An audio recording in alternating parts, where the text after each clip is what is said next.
Our question today is, if there is a loving God, why is there so much evil in the world?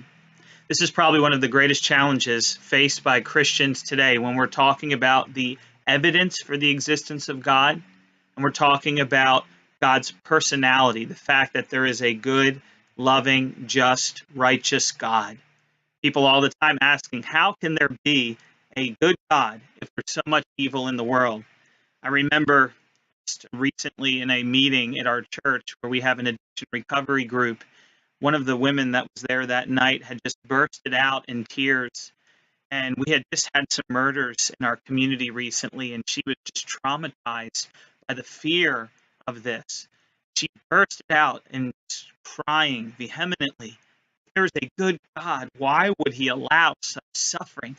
Why would he allow such pain? Well, this issue comes from the philosophical question of theodicy. Theodicy, the Greek word theos, God, and the Greek word dike, which is the word for justice or righteousness. It's used 3 times in the New Testament. How can there be a good God, a righteous God, a just God, so much evil and sin in the world? Let's answer that question for somebody real quickly. First off, we must recognize that the Bible teaches that God did not make this world broken. He did not make this world in sin. In Genesis chapter 1, verse 31, the Bible says, when God created this world, it was very good.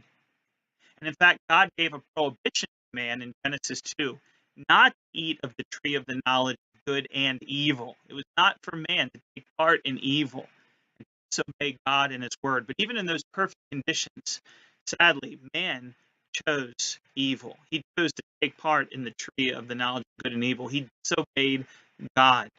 And so death came into the world, sin came into the world, suffering came into the world.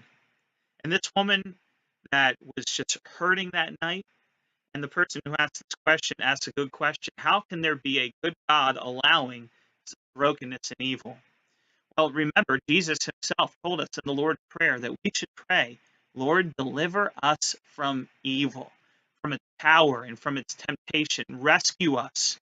In fact, the word deliver here is an imperative. It's calling out to God, almost a command of God to rescue us from ourself and from sin and from Satan and from all the brokenness and suffering around us.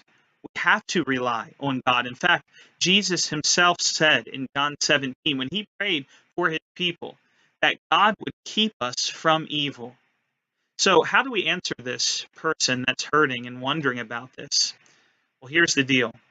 If God were to remove all evil right now in the world, we have to think about what evils would he remove.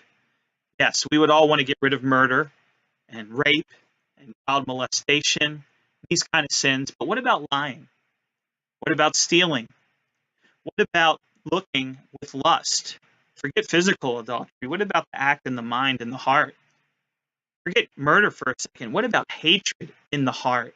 Would God deal with those sins too? You see, if we wanted God to right now act in full justice on the world and remove all evil, he wouldn't just remove the murderers. He would remove the people that have hate in their hearts. He wouldn't just remove those who take life, the life of others, or rape others and destroy them. He would have to deal with liars who deceive.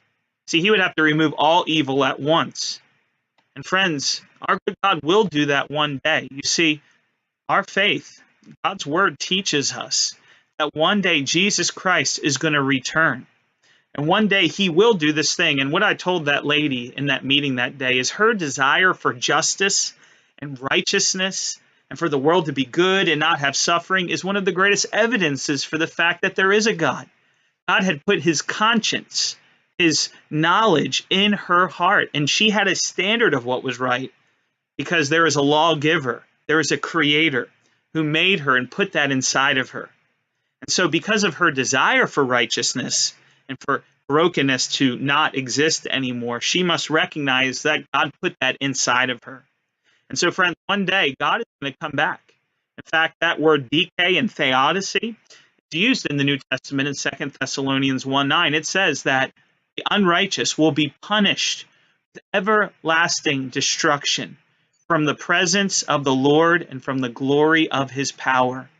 Christ will come back one day and make all things right.